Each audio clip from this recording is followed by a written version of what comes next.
this can get out of control. Ask me how I know.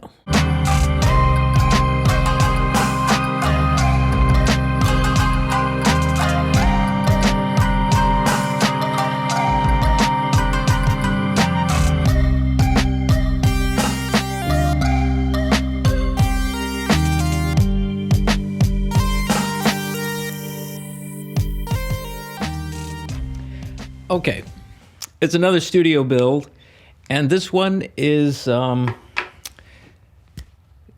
maybe a spin-off of the studio revamp build or a continuation. Either way, the project for today is to get the shelving built for the multi-organizational plastic latch boxes. What do gooseneck microphone, XLR extensions, and lavalier lyre tripods and stereo bars have in common? They are all similar microphone-related items that aren't the same, but are similar enough to be stored together. Hence, our storage boxes. We've got to get all of these boxes that we have onto shelving. The boxes are going to go rows of 4 56 inches with an 8-inch depth, and we're going to do it in plywood.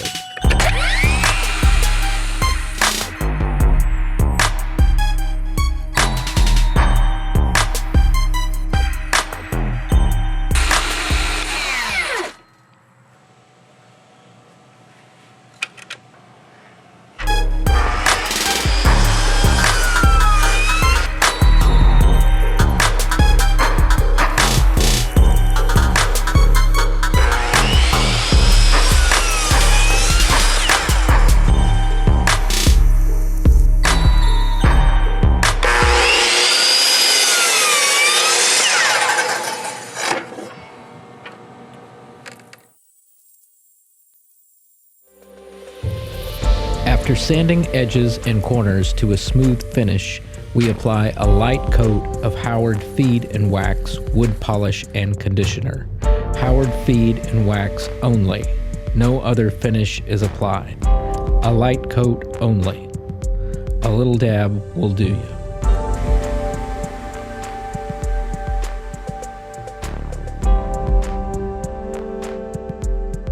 Clear area of obstacles. So I could just put all these shelves up here and not move all this stuff around. But the problem with that is as soon as you start drilling into the drywall, everything turns into a complete mess. The dust goes everywhere. All these cables, all the guitar pedals up here, the vinyl records, it'll all just be a mess. You can cover it all up, but even then you move the cover and it goes everywhere. And so it's easier just to go ahead, move it out of the way.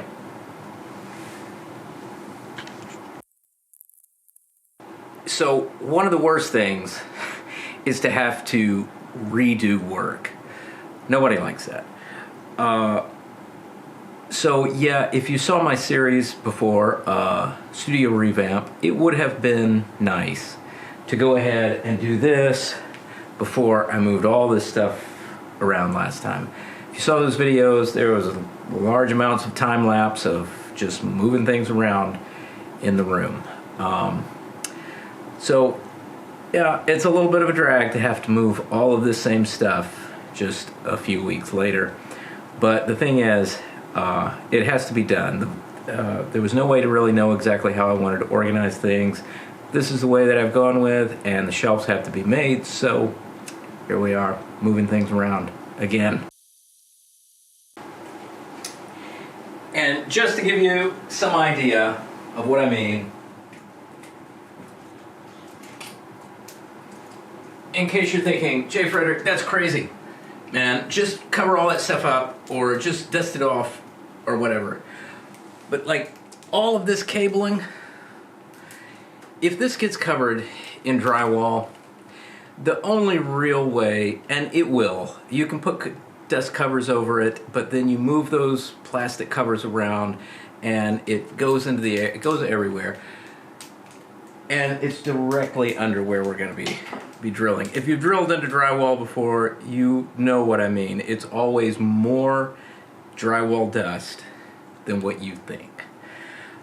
All of this cabling, all of this down there, the only way to really clean it, if it gets covered this way, is to undo all of these, dust them off, clean them up, roll them back up and put them on there. So in the end, I'm convinced, just take it all off, put it outside, do the work, put it back.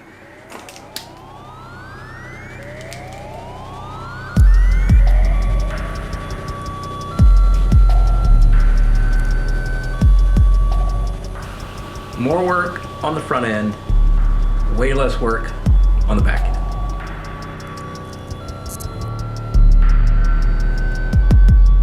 Determine where shelves should be placed.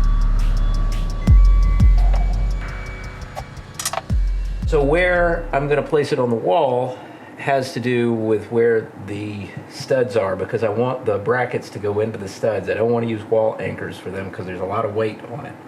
So I have the luxury with this open expanse of wall to be able to move the shelf wherever I want to. Locate studs, usually 16 on center. Measure from the corner. Tap for tone.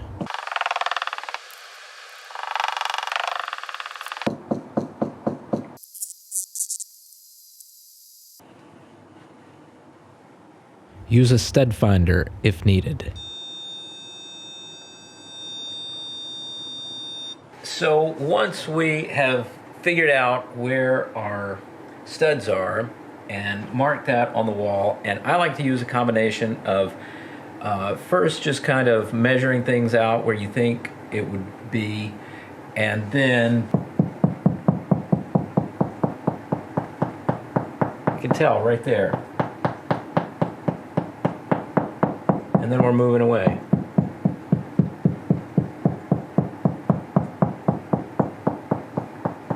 So I go through first and mark it this way, figure those out, and you can kind of take your ruler, and when you find one, like here, take your tape measure and pull out 16 inches, and you'll kind of know that like the next spot's probably going to be around there, and there it is.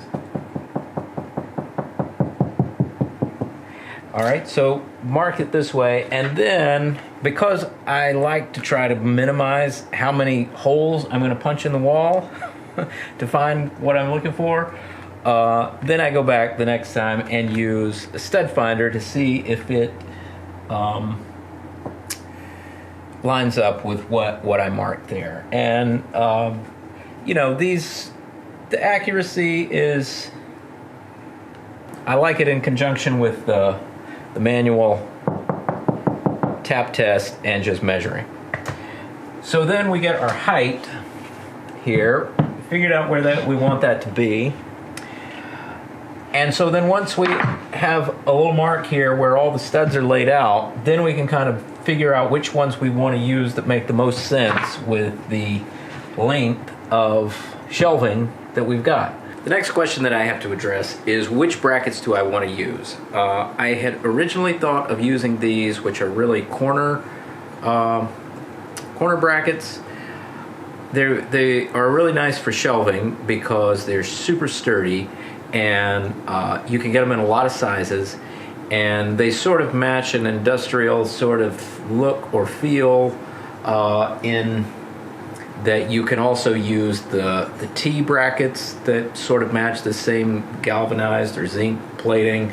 You can use the L brackets that are like this, and you can make stuff out of that, and it all sort of matches, and that's always nice, and they're inexpensive and really sturdy. So that was my initial thought, but I want the shelves to be as compact as possible to be able to fit all of the boxes here. And so the thing that I had a concern about, and it turns out to be true, is that if I use these, because they come off the wall so far, with this part, which is what makes them so sturdy, then these boxes on the end aren't going to really fit in there. They're going to have to sit way out here. They won't fit on the shelf. So for this particular install, these aren't going to work, which is why I got these. And these are even cheaper, and they're definitely not as sturdy, but they'll be fine for this. So these are more low profile to the wall this way. They look fine. And this way the box can sit here and it'll have plenty of clearance there and room left on the shelf. So for this build, we're going with these.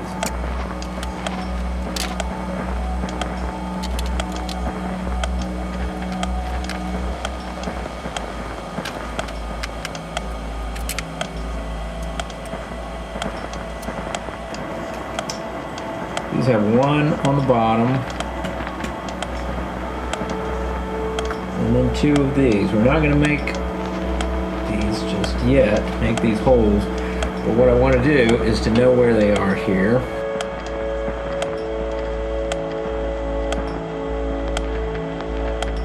Use a nail test if needed. So it's basically just like one more chance to make sure that we get these placements just right on the stud before we start drilling holes into the wall. And we're going to do that with just a very thin nail, and we're going to nail into the spot where we've marked where we think that's going to be our first bracket. If we hit a stud, we're good with that. If we don't, we got to rethink it and figure something out. But the reason I like to do this with a little thin nail to test it out is because if it's not right and we've got to patch that and find another spot, then it's just a lot cleaner and quicker and easier to patch that tiny little nail hole than if you drill it all out and then you say, oh, well, that's not the spot. So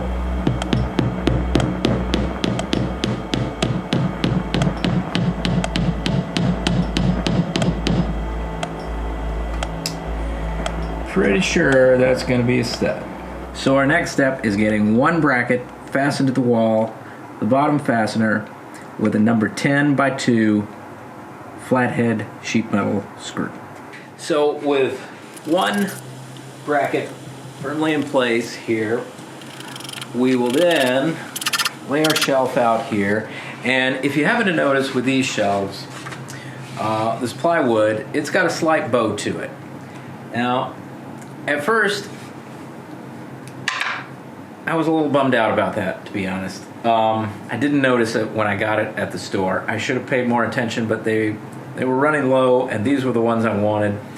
And I just noticed a chip on the end, and I thought, well, that's all going to be cut off anyway.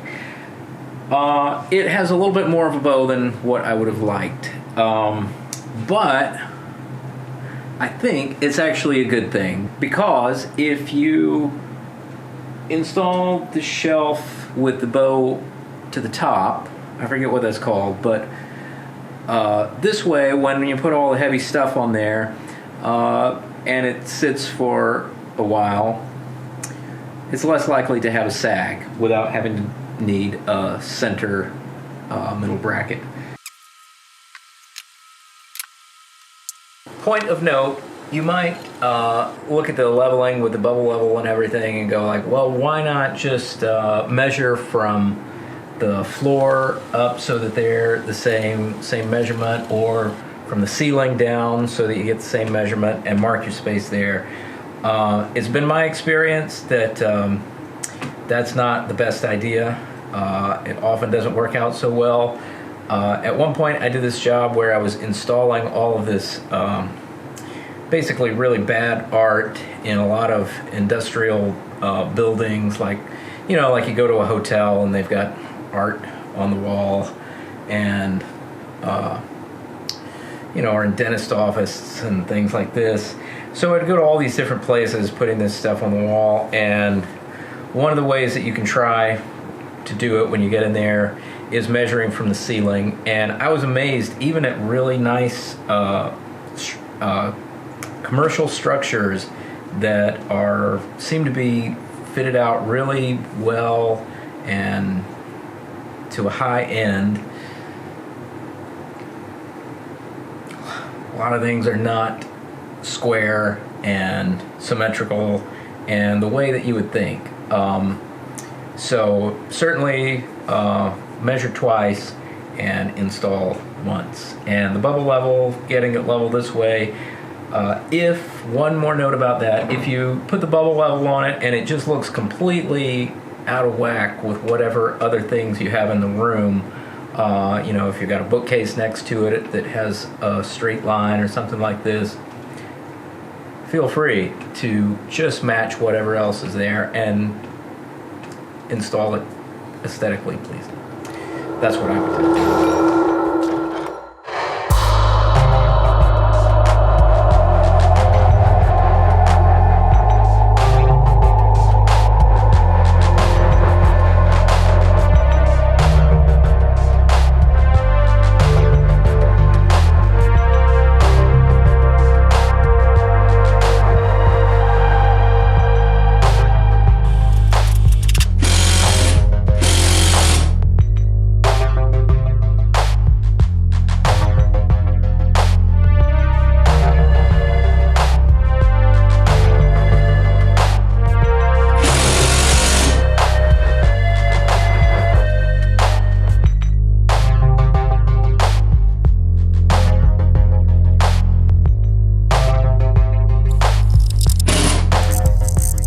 Okay, so we got the brackets up on the wall. Here's something, just a point of note. When you're using these brackets here, and you find the stud, you find your center of the stud the best you can. This you might fasten down and it lines up great. And then when you get up here to these, because these are spaced out, if you're not right on the stud, you might find that one of these is not lining up. If this is actually just right on the edge of the stud anyway, and if the stud has any kind of curve to it, which often can happen, you don't know what's behind the wall there, so you can find yourself not hitting a stud with these. This happened to me a couple of times on this side over here. Here's the thing about that. This is another reason why really I prefer these kind of brackets. These are lined up, they're straight up and down. And so if you hit it with one, you're gonna hit it with the other. But you might notice there are only 2 points of contact here, points of connection. So with these, you have 3. So in every one, I hit at least 2, one in somewhere. And the other thing about that is we're using these 2-inch, number 10 by 2-inch sheet metal screws. So there's plenty of purchase in the stud there. On that point of fasteners, if you go to the hardware store and you get yourself a box of these, they come in packs of 2. These are gonna come with number 10 by 3/4 fasteners, flathead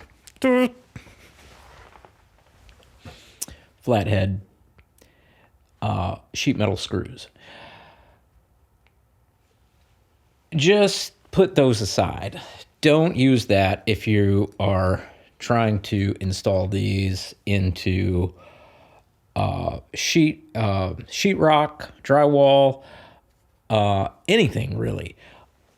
Go with at least a number 8, 1.5 inch, but really a 2-inch would be better. On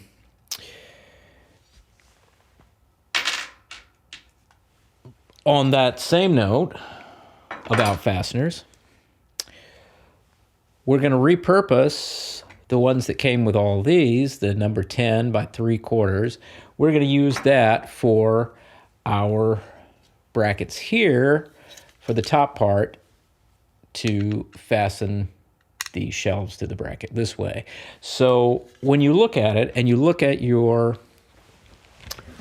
plywood,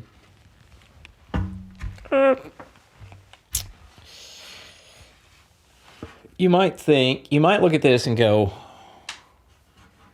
oh, these 3/4 inch, number 10 by 3/4, these are gonna sink too deep. You're gonna be right below the surface.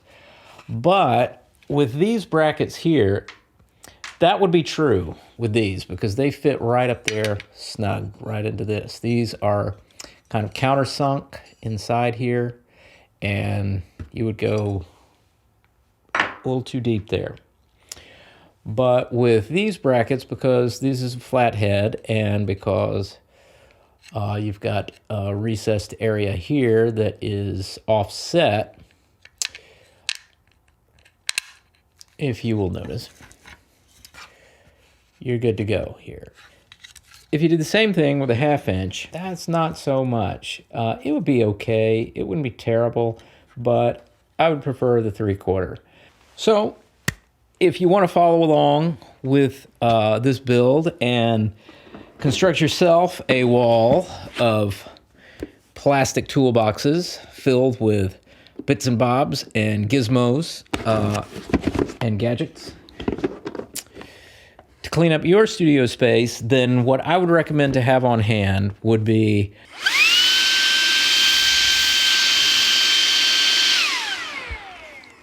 vacuum, the stud finder, just a thin nail, because what you can do with the bracket, if you're missing it, and I was doing this several times, you can, if you're missing the stud, you can move this back and forth and try to find it this way. So you're hammering in, and it proves useful. So those are some ideas. We're going to get the shelves on the wall.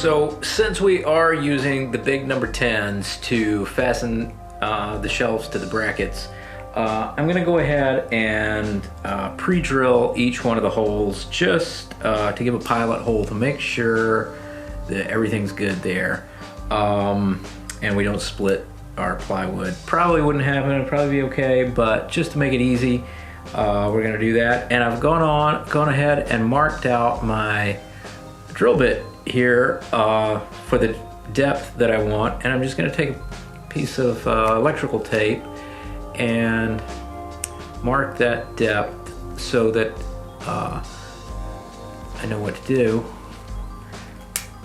for our pilot holes and to not go too far.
I had mentioned that I like the sheet metal screws. The difference can be seen here. If you see the threads, they go all the way to the top there.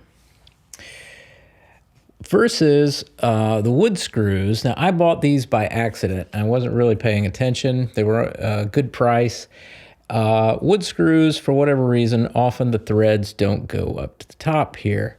It's fine most of the time, but I prefer this. I think you get more purchase out of your fastener, and they're more versatile, and that's really the only difference that I can tell. The second thing is I just want to talk about like customizing shelving like this for your space. If you're anything like me, a little OCD about organizing and things like this can get out of control really quickly. You can find yourself making a shelf for every single item that you own. Ask me how I know.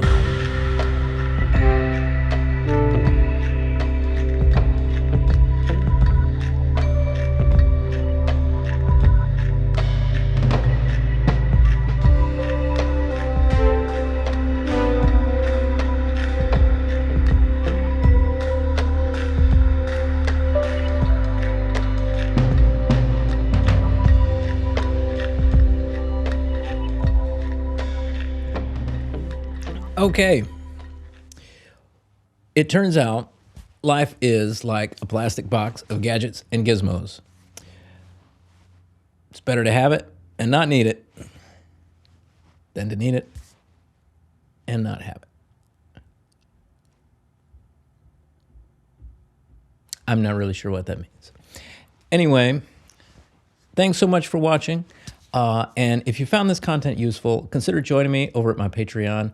Your support there is most appreciated and helps me to continue creating this content. But more so than that, don't forget to like, comment, subscribe. From what I understand, that's the best way that you can help support the channel, and it really makes a difference. As always, thanks for listening and have a great day.